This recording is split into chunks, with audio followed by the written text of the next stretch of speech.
There are a lot of hard things you can deal with in life. I'm just giving you 10 of them. If I don't list something that you've gone through, I want to hear about it. Tweet me at Patrick Bay David. And by the way, if you have not yet joined the notification squad on Valuetainment, click on that little alert button on the bottom here. Every time videos come out, you'll be one of the first to hear about it. So let me get right into it. In no specific order, every one of these things are difficult. I'm just sharing it with you. Okay, first one, getting married. Marriage is not the easiest thing you'll do in life. Here's why. How often have you argued with yourself? How often do you get along with yourself? How often do you find yourself being annoyed with yourself for so many different reasons, right? Have you done that before? Now think about it this way. Add another person on top of your own self. So you don't get along with yourself, let alone find another person to get along with. And then you have your financial issues, his financial issues or her financial issues, her family, his family, cousins, relatives, gossip times 2.5, and then go out there and do your business, do all this other stuff that you have to do. By the way, I did a video on this that gets into very specific details. It's called Who to Marry and How to Marry. If you haven't watched it, I highly recommend anybody who is single, not married yet, to go watch it. If you are married, avoid this video at all costs. If you're already married, it's just for the people that are not married yet. Parenting is number 2. Let me tell you why parenting is also on this list. Think about it this way. You can work at a place that doesn't work out. You can quit and go to another place. And that's fine. You don't have to put up with that person ever again. You can have a boyfriend or girlfriend breakup, even a husband or a wife you can have a divorce with, and you'll never have to deal with them ever again. There's a lot of people that got a divorce,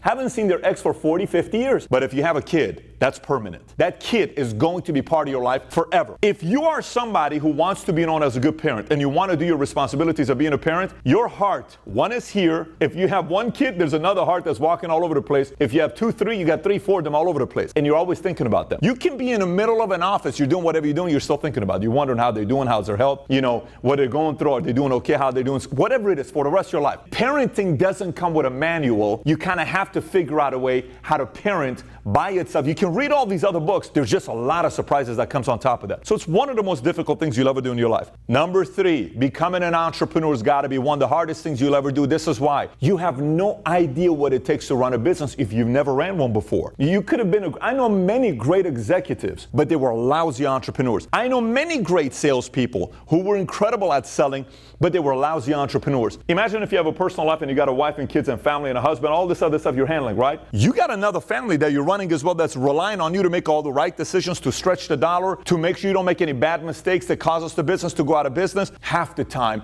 you have no clue what to do because you've never been there before. Number 4, health. You don't ever think about health unless something bad happens to you when it comes down to it. If you've always been healthy, you're like, oh, whatever. Health is something your grandma tells you. Take care of your health. You don't need to think about your health. I'm 27 years old. I'm always going to be healthy. 5 years ago, all of a sudden I catch myself, I can't talk. I can't even raise my voice. Matter of fact, go watch Valuetainment videos when they used to be 2 minutes with Pat and listen to my voice. My voice coming out, you don't even hear it. I couldn't even come out and speak to you. So it happened for a week, for 2 weeks. We didn't think it was a big deal. I started drinking honey, all this stuff, 3 weeks, 4 weeks, a month, 2 months, 3 months, 6 months this is happening and it's getting worse. I go to the doctor, he looks at it, he says, this may be cancerous. And he looks at my tonsils here. He says, this may be cancerous. We need to do surgery immediately. We do a surgery. They cut it out. They said, we don't know what it is yet, but we're going to let you know. I'm in Colombia when I get the news and they tell me that this is not cancer, it's benign. But I couldn't talk for a month straight on Thanksgiving. Thanksgiving to me was a week after the surgery and I wasn't able to speak for 1 straight month. So at Thanksgiving, I'm sitting there, everybody's saying, Pat, finally we get to do the talking and you have to listen to all of us because you can't say nothing back. I had every single relative talking smack to me on Thanksgiving. It was probably their best Thanksgiving they ever had. But you know what happened to me? Here's what happened to me. In that month, I told myself, wow, we don't even think about it. We get paid to talk. I'm in the business of talking to people, selling. If I can't talk, can I really express my feelings to another person through text or communication? Imagine I'm trying to sell something. Here, can you read this, please? Can you read that, please? Wouldn't happen. This is a gift. Health, you're young, you think you're infamous for the rest of your life, you're untouchable. Believe me, it's one of the most important things. That is why it's important to take care of it while you're younger so you don't have to deal with it while you're in your 70s and your 80s. Number 5, overcoming addiction. Now keep this in mind. Everybody you know is addicted to something. Let me explain to what I mean by this. Some people are addicted to TV, some people are addicted to video games, to porn, to sports, to athletics, to ESPN, to sex, to business, to making money. A lot of different types of addictions, and they're not necessarily going to hurt you tremendously, but addictions to things like drugs and alcohol that can really ruin your life. I remember a close friend of mine, and this friend of mine was at a point where he couldn't give up Vicodin at all. We were at a restaurant, and we are inside, and we just came back after I was trying to introduce him to a pastor that could work on him, and he cried 2 hours straight in front of this pastor in Pasadena, right? And we come back, we're sitting there at the restaurant all the way in the back. So this friend of mine goes to his car to get something out of his car. I said, I'm going to follow him. I want to see what this guy's going to do. I follow him outside, and I come to the side of the car, and I'm just looking around to see what he's doing. And I noticed he took the pill bottle, and he opened it up, put 5 Vicodins in his mouth. He's about to go like this. Boom! I held his wrist. I said, what are you doing? He says, what do you mean, what am I doing? I said, what are you doing? I took the pill bottle, put it in my pocket. I took the pills, put it in my pocket. And in that specific moment, I saw a grown man go through every single possible emotion. You can manipulate somebody else into giving you something. I love you. Give it to me. I'm going to kill you. How dare you take this away from me? Every possible emotion you can think about somebody going through to manipulate him into giving it to him. I was watching him going through this whole thing. My friend standing there, I said, we're not going to give it to you. And we went through the process. Now, in this scenario, unfortunately, we took him to a rehabilitation center. 14 days, came out, he was good for a week, and all of a sudden he passed away. It was a bad story on how it ended, but this is the point. I say this to you because 2 years prior to that, he was already picking up some other drugs that he was working with, and everything was gradual. I kept telling him, avoid this stuff, stay away from this stuff. Look, this is the point of the story with addiction. I've seen many people be able to overcome it. Many people overcome it. I've seen many people say, I am willing to exchange this bad habit I have, and they go through a certain system. There's many great organizations that help out. I share this with you for a couple of reasons. Number one, anticipation. If you haven't touched it, don't even think about getting close to it. If you have messed with it, do whatever you can to control your discipline, get away from it. If you're in too deep, go seek help immediately, because this thing can completely ruin your life and hurt a lot of your loved ones, and you don't even know about it. Number 6 is a loss of a loved one, which, by the way, it is something every one of us is going to experience at some point of your life if you keep living, right? Think about it. I'm in the life insurance business. This is what I do for a living. I sit with thousands of families. We sit with them. We tell them about the fact that God forbid something was to happen to your breadwinner one day, what are you going to be doing, right? And we can't replace this person emotionally, the loss that you're going to have.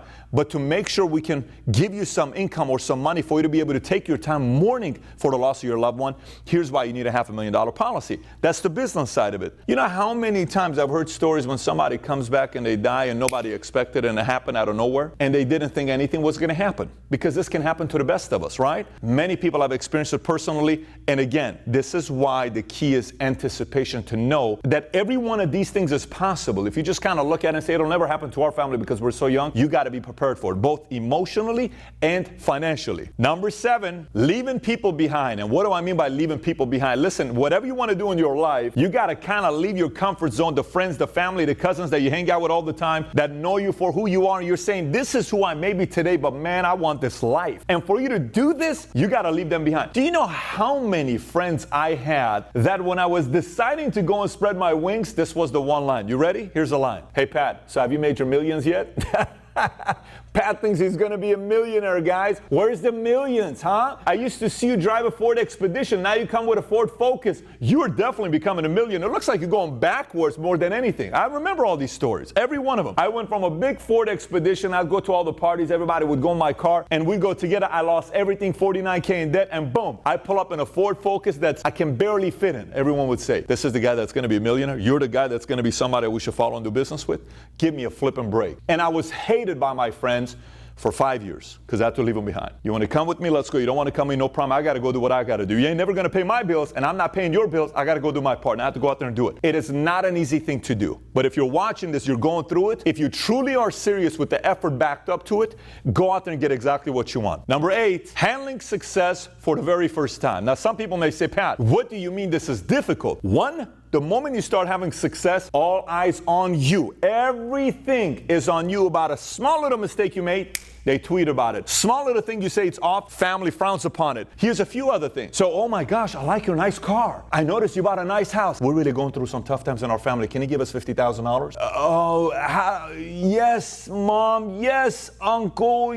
What should I do, Mom? Well, that's your family. How do you not give your uncle? Why do you make all this money? You make all this money so you can help your family, right? It's the right thing to do. And so you listen to your mom, your dad. They've never made millions before. Here's 50K. Here's 20K. Here's 80K. Here's 70K. Here's minus $300,000 of debt again. So you're back to square one. Why? You don't know how to handle success for the very first time. So what do you do about it? Anticipate all this stuff. And once you get it, learn to say no and learn to say, I don't lend money, but I'll give you $50. You want $1,000? I won't lend you $1,000, but I'll give you $100. You want $50,000? I don't have $50,000, but guess what? Let me think about it. Let me think about it. Let me think about it. You'll become a master at saying, let me think about it, let me think about it, let me think about it, followed up by no, not at this time, and you move on. Until people realize they can't constantly call you about money. Number 9, trust has got to be one of the hardest things to do. Here's why. It's very easy when you're a kid and you have your first puppy love and you love her and you don't think anybody's going to do anything to your life. You ever seen that movie, Couples Retreat, when they're sitting down with the therapist and the therapist says, you know, you're taking the heart, doing nothing to the heart, and boom, somebody breaks your heart? That's what happens a lot of times when you're the first time going through somebody crushing your heart. After that, you know who you trust? Nobody.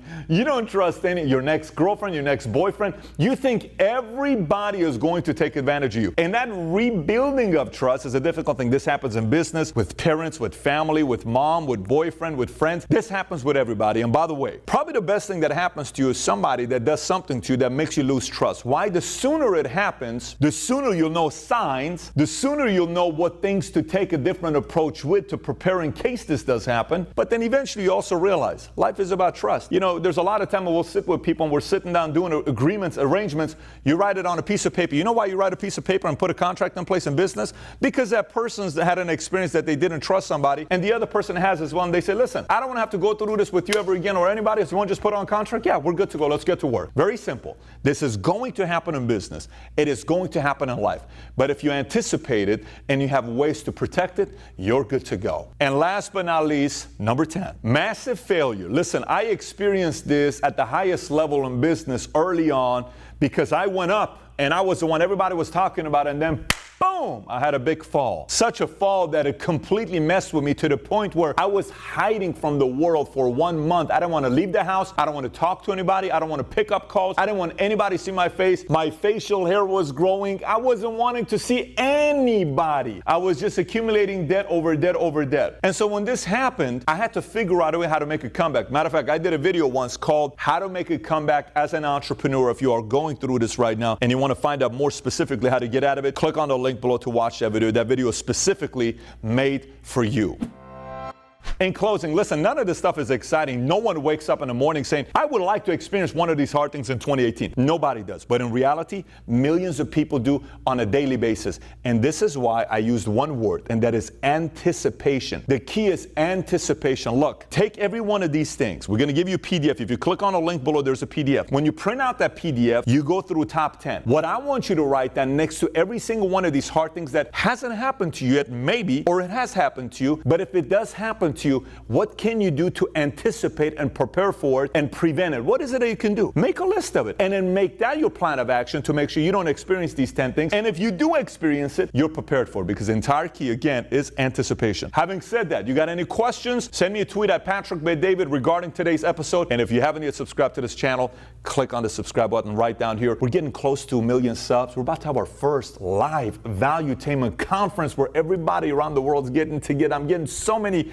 exciting messages, and I cannot wait to meet you at the first live Valuetainment conference. Take care, everybody. Bye-bye.